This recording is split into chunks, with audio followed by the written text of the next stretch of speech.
Well, thank you very much. It's a great pleasure to be here this evening. I'm going on first because I must confess I know nothing of Islam, but I do know a little about atheism, and that's going to be the subject of my talk this evening. I think my challenge is to convert you all, but I somehow feel within me that that's going to be a slightly uphill task, but I'll do my best. Now, I claim that science is the only way to understand the fundamentals of the world.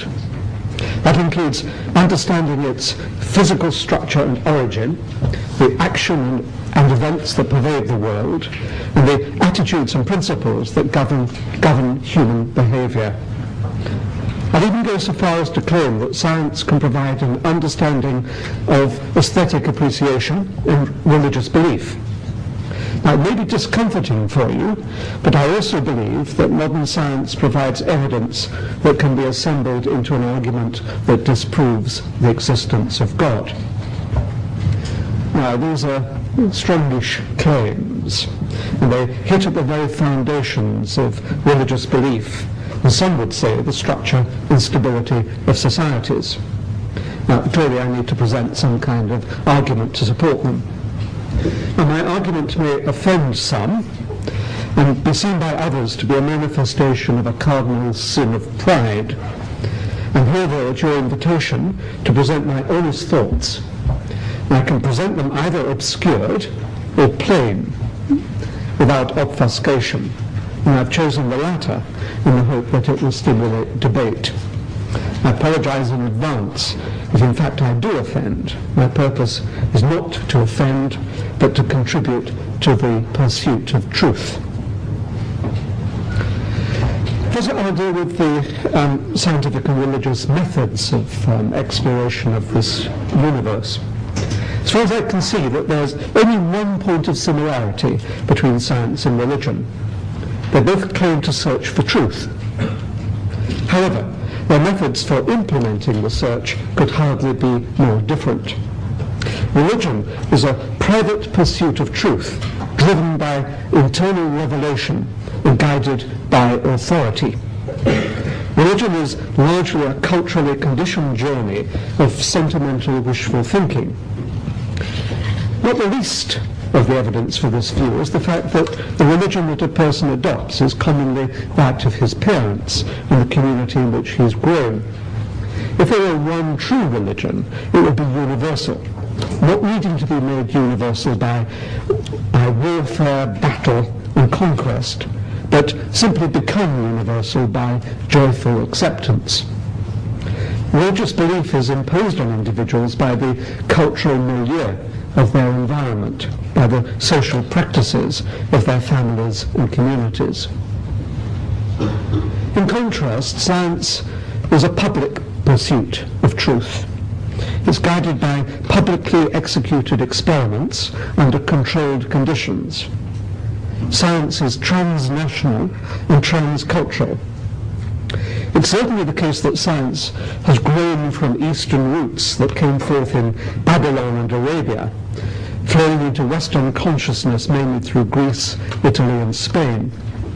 It's also the case that the dominant growth of modern science has taken place in Europe and North America. Nevertheless, science is far grander than this localization of contribution might suggest. Science is successful regardless of the cultural background of its users. An idea may emerge in Japan and be incorporated into an activity in Malawi. Data from Kazakhstan may be essential to work going on in Peru. I know that people sometimes say that there should be a peculiarly Islamic science, or that more of the Eastern tradition should be blended into science, just as some say that there should be a feminist science to displace what is perceived by some as its predominantly male component. I think that's all dangerous nonsense. Of course, there should be local interests in science, such as the study of indigenous herbal medicines, but science is so successful in its current mode, there is not the slightest need to contaminate its procedures by ideals driven by politics. Indeed, if this planet requires anything, it's the universality of pursuit and achievement, not sectionalization. Science is currently gloriously successful through its internationalism and its transculturalism, and as such it is a beacon of achievement for humanity. Now, religion is based on authority. Science seeks to overthrow authority and is contemptuous of claims of perfection.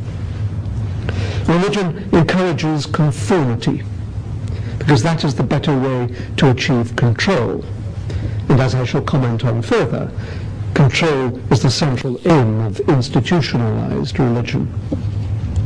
Science encourages conformity too, but it encourages conformity of procedure, not conformity of belief.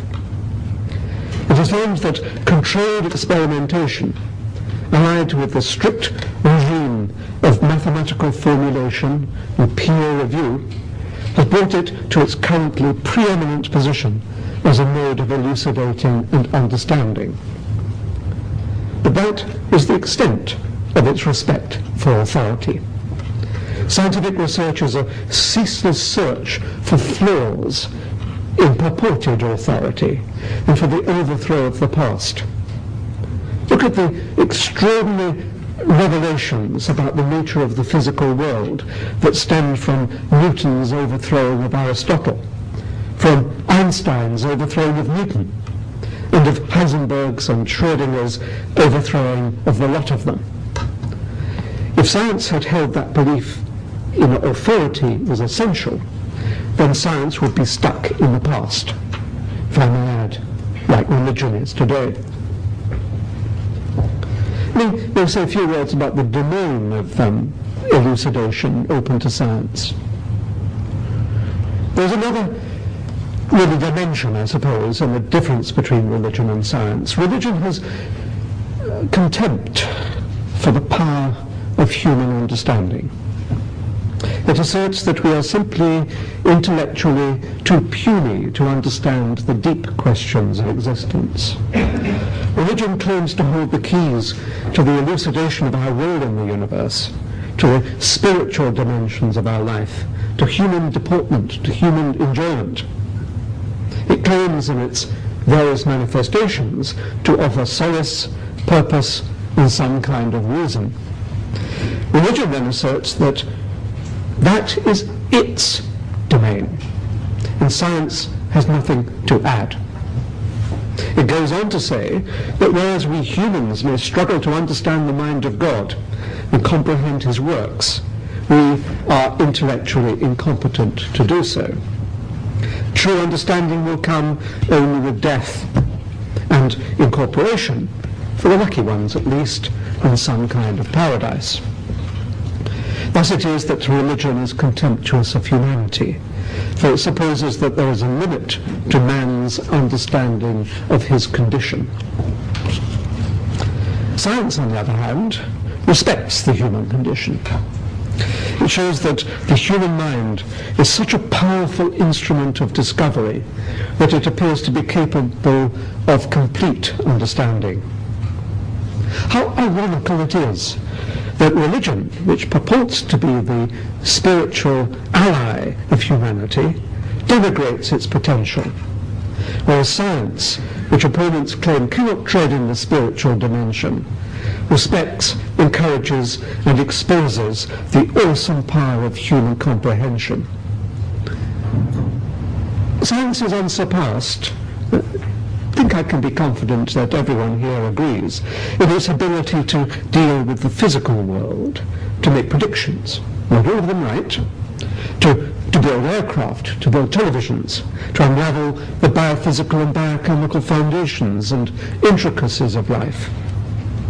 I'd like to claim that it is also unsurpassable in its ability to provide answers to the great questions of being, such as our cosmic origin, the origin of the cosmos, our purpose, and our future.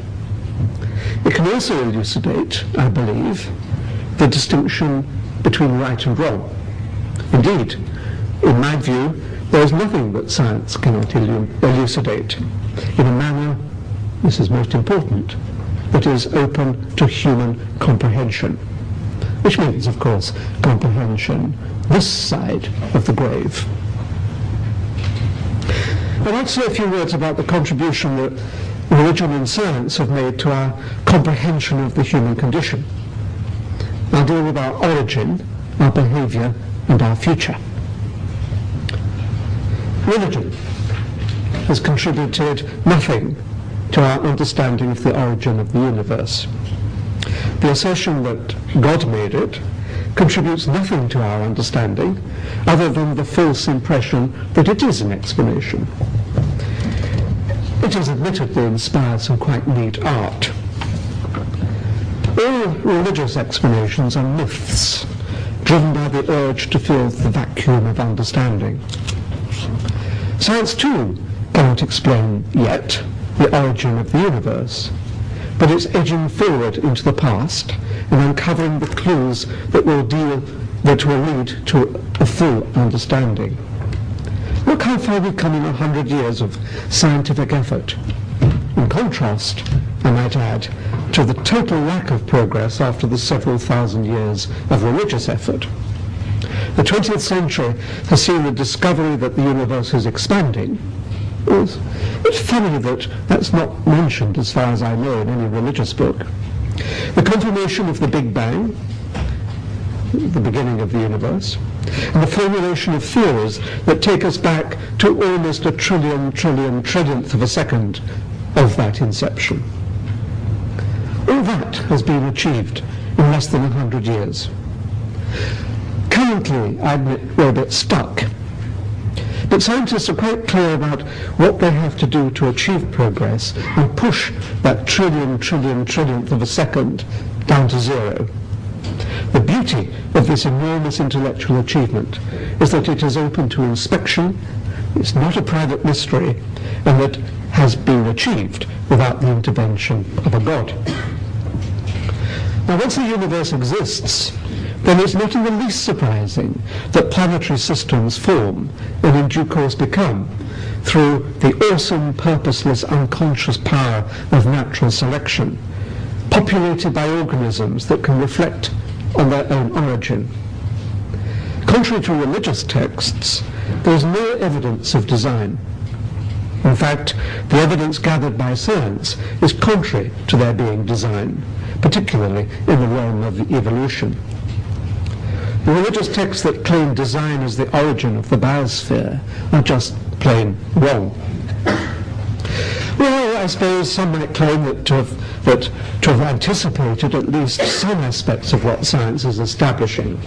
But they're able to do so only because they're expressed so ambiguously or so obscurely that their content can be stretched at will. Now, the uncreated, undesigned, but evolved creatures that constitute mankind need to behave within the societies that have emerged. Religion lays down rules, sometimes general, sometimes specific. While that may result in social stability and cohesion, it's intrinsically repressive, as it cannot respond to the changing norms and aspirations of humanity. How much better it is to see the distinction between good and evil as rooted in our own physical and mental makeup. That is, how much better it is to see the origins of socially acceptable behavior as springing from our evolutionary past. Science can elucidate the origins of acceptable behavior, commonly by seeing the forces of survival at work, but also identifying our peculiar mental ability to contemplate the consequences of our actions. How much better it is to understand ourselves than to find ourselves in the grip of often outdated authority. Science can elucidate our cosmic purpose. A religious view may be that man has been created in service and obedience to God's will, or as an active participant in creation. Now, Let's ignore for the moment the intellectually impoverished view that man has been made and concentrate on his purpose. In my view, science eliminates purpose. Science exposes the fallacy of the view that there is a purpose. In part it does so by showing that all events in the universe are the outcome of the purposeless workings of the second law of thermodynamics. I consider that the second law is the great liberator of the human spirit. I'm not going to go into it now, for it shows that we are the creatures of the purposeless unwinding of the universe. Purpose is in fact a theological invention proposed by those who, having started from the view that there is a God, must presume that he had a purpose in making the universe. Now, in my view, that is backward thinking. Accept that there is no purpose, and accept that we are extraordinary accidents of nature, thereby feel refreshingly clear about our cosmic contribution. Let me turn to the relative evils of science and religion. Science is knowledge. Knowledge in itself is neutral. It is neither good nor evil. The application of science may be for good or evil. Science certainly provides more ways of killing people and other organisms, but it has never encouraged murder. Knowledge is ethically neutral. I also consider greater knowledge to be better than less knowledge. I can think of no reason why ignorance should be a better foundation for action than knowledge. Religion, on the other hand, I'm afraid has blood on its hands. It's the complement of science, in the sense that whereas it does not provide means of maiming and murdering, it certainly has encouraged maiming and murdering. Once again, we are confronted with the irony that icy-hearted science has never waged war, but human spirit-enhancing religion has been and continues to be directly responsible for countless deaths. Religion also maims lives. By appealing to outworn authority and failing to adjust to evolving societies, it inhibits personal aspiration, particularly of women, but not only of them. Any religion that falsely promises a better future after death is intrinsically evil. For not only does it give false hope, which is, I must admit, not in every case a bad thing, but especially because it intrudes into this, our one and only life, and in many cases represses achievement and happiness. It's intrinsically evil, I consider, to lead people to restrict their lives in order that they may enjoy paradise. There is no paradise beyond death. Science, in fact, just good old plain common sense, in fact, shows that life cannot persist in any form after death. Supposing that it does is good old plain wishful thinking. The institutionalization of the false hope that there is an afterlife or a day of judgment is repressive of humanity and should be discarded before it does even more damage. How have I got? About 2 minutes. 2 minutes. I have 2 minutes, I'm afraid, for the non-existence of God. I consider that it's possible at least to assemble evidence from science in its broadest sense, that argues convincingly that there is no God. Of course, I might be wrong. The world may indeed be an elaborate illusion created a few moments ago. Now, there are two prongs to my argument. First, science shows that there is no aspect of the physical world that requires divine intervention for it to be brought about. We don't need God for the creation. We don't need God for the operation of physical laws. We don't need God for the emergence of conscious creatures. And we don't need God to accommodate the purpose of the world, for it has no purpose. Nor do we need God as a foundation of right or wrong, for the foundations of behavior are our evolutionary history, in combination with our intellectual power to consider consequences. The second prong to my argument is that there is a compelling need to believe. The world is a complex, often harsh and difficult place. Much of the world lives on the edge of pain and misery. It's hardly surprising that people long for a reward, long for immortality, long for a reward for the misery of self-denial in this world, and hope, indeed, for punishment of those who have crossed them or harmed them. Of course, people long for something beyond the physical world, and they're confirmed in this belief by the authority of their religious leaders, whatever their faith. How can the underinformed escape from this extraordinarily potent combination of longing and imposition? Of course they can't, unless they approach the world with an open mind. But how terrifying that is.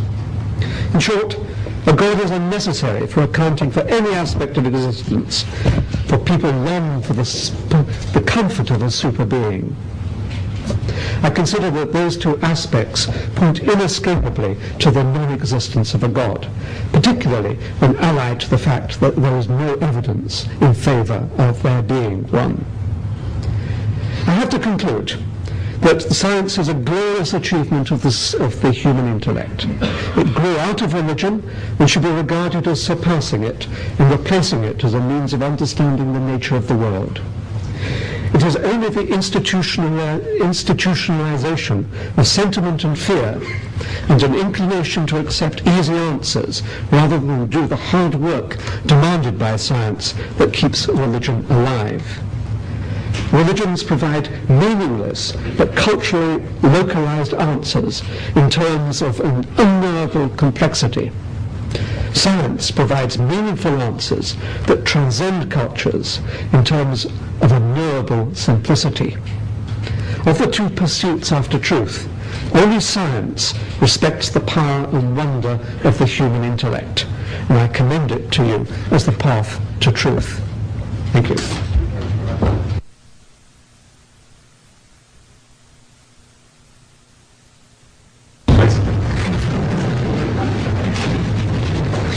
I'd like to argue for four propositions tonight. One, that science does not support atheism, but on the contrary would support belief in a God.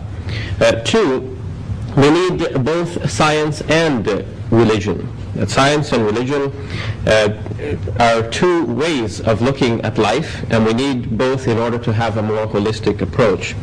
Three, that the history of tension and conflict between science and religion were focused on a number of points which we will find to be alien to the religion of Islam.